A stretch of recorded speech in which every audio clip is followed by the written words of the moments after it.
Hello guys, and it's 8:30 in the morning and we have already arrived. Exciting. We're in Chiusi, which is situated in Tuscany, and Chiusi, ancient Etruscan town, one of the most powerful in the Etruscan League, and we'll be visiting this place today. It's so early, look, streets are empty. But I can't say that I had much choice, since there's only one train in the morning, another one close to the noon. So I decided to wake up early and just, take the train at 8. So here we are, Chiusi. Let's see what Chiusi has to offer.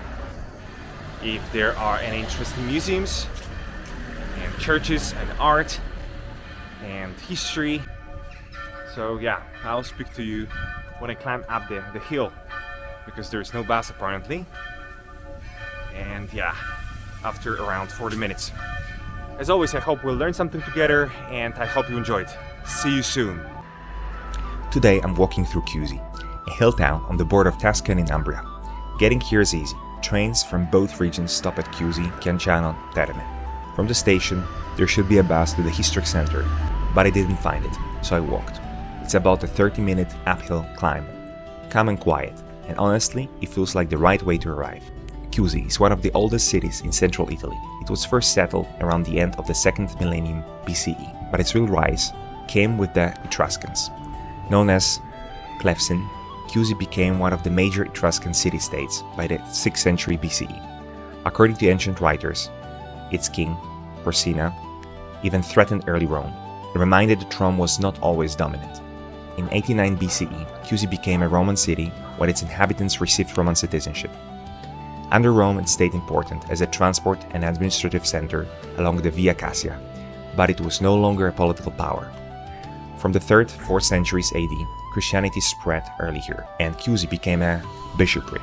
After the fall of the Western Roman Empire and the Gothic Wars of the 6th century, the city shrank and turned inward.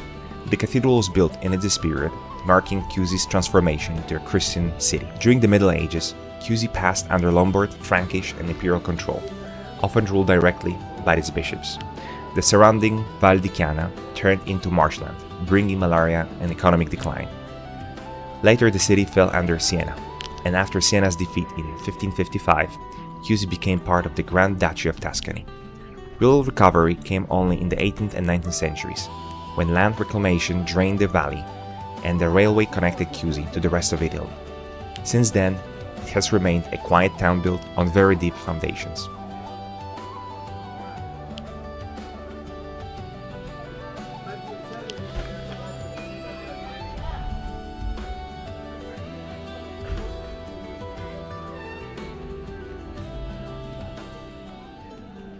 Museo Nazionale Etrusco di Chiusi. Founded in 1871, this is one of Italy's most important Etruscan museums. It holds urns, sarcophagi, inscriptions, and everyday objects recovered from tombs around Chiusi. The collection shows how long the city was inhabited, from the Bronze Age through the Roman period, and gives a very human view of Etruscan life and death.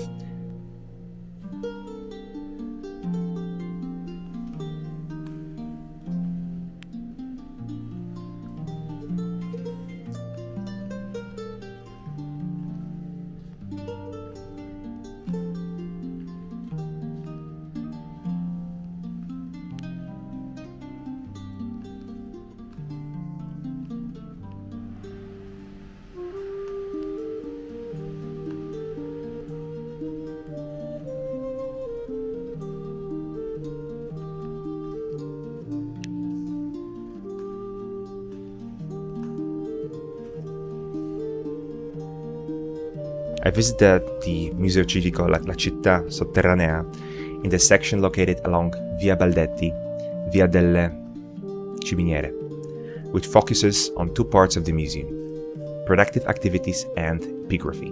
The famous Labyrinth of Porsenna is presented separately near the main square and is not part of this route.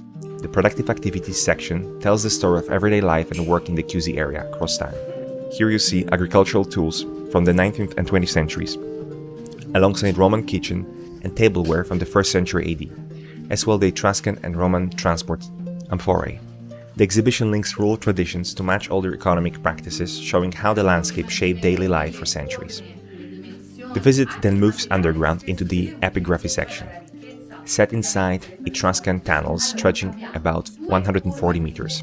This is the most striking part of the museum. It displays around 500 funerary inscriptions carved on urns and tomb tiles, making it the only museum section in Italy entirely dedicated to Etruscan epigraphy.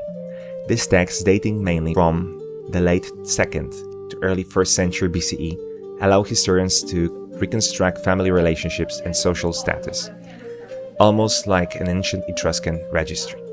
The route ends with a view down a monumental well to an underground pool about 30 meters below street level, a quiet reminder of how deep Chiusi's history really runs. The Concattedrale di San Secondiano is one of the oldest Christian churches in Tuscany. It was originally built between 554 and 560 AD, during the Byzantine period, over earlier Roman and early Christian structures. This alone tells you how important Chiusi really was as a Christian center in late antiquity. The interior preserves clear traces of this long history. It is supported by 18 reused Roman columns, all different in material and style, taken from ancient buildings and repurposed here, a typical feature of early Christian architecture. Beneath the presbytery lies a 5th century mosaic floor, discovered during 20th century excavations, belonging to an earlier basilica. Over the centuries, the cathedral was modified and restored, especially during the Romanesque period, and later in the 18th and 19th centuries, but it never lost its early Christian layout. Inside you'll also find medieval and later artworks, including altarpieces, liturgical furnishings, and a restrained decorative style that reflects Chiusi's long decline rather than grand ambition. The cathedral is dedicated to Saint Secondianus, an early Christian martyr, whose cult reinforces the idea that Chiusi was already deeply Christian, while much of Italy was still Roman. Standing here, you're not just in a church, you're inside a structure that marks the moment where Chiusi transitioned from the ancient world into the medieval one. Chiesa di Santa Maria Novella. The church likely dates to the 11th century, with later Baroque era modifications. Excavations revealed Roman houses beneath it, showing how medieval worship spaces were built directly over ancient domestic buildings. It's simple, quiet, and easy to miss, but historically layered. Chiesa di San Stefano. Originally connected to an Augustinian convent, this church appears in the medieval records and was rebuilt in the early 19th century. In 1785, the monastery was converted into an educational institution under Grand Duke Pietro Leopoldo. Today it's modest, but it reflects Chiusi's long religious and civic continuity.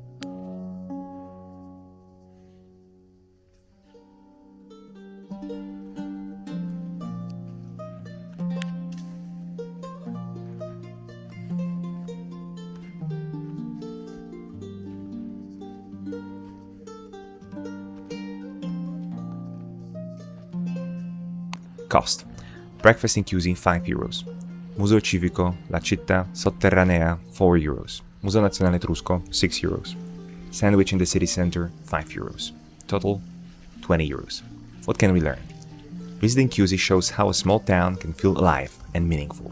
It's perfect for a day trip, especially if you enjoy Etruscan history. And the museum alone makes the visit worthwhile. I hope you've enjoyed this episode of Walking the World. Please like and subscribe. And before we go, a quick plug. Don't forget to check out my upcoming podcast, Italia Inside Out, available on Spotify, where I'll dive into Italy's hidden gems, fascinating history, and local stories from every corner of the country. See you in the next adventure. Keep dreaming, keep exploring, and keep living your best life. Ciao.